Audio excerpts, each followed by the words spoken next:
racing around at 25 miles an hour.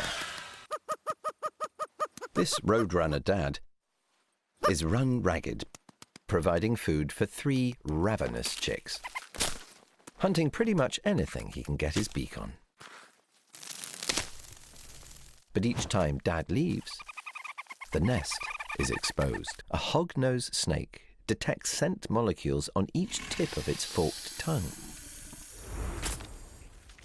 sensing in stereo to determine the exact direction of its prey.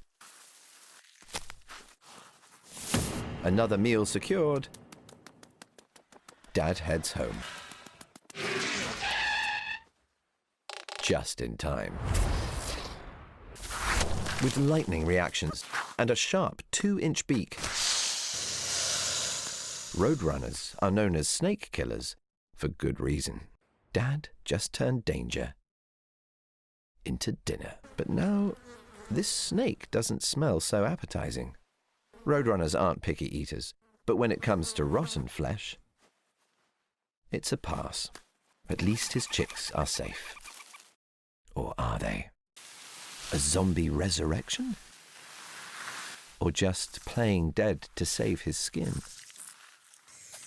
The hognose snake can even emit a smell like decomposing carrion,